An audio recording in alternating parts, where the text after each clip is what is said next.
গরিবের মেয়ে যখন বড়লোক বাড়ির বউ। মা, আপনি কি এত রাতে কোথাও বেরোচ্ছেন? হ্যাঁ, ইয়েস, পার্টিতে যাচ্ছি।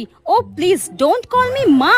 আমি না তোমাকে কতবার বলেছি আমাকে মা বলে ডাকবে না, কেমন যেন একটা চিপ চিপ লাগে। Please call me mom or mummy, আর কিচ্ছু না। কেউ ভূত একটা, যত সব।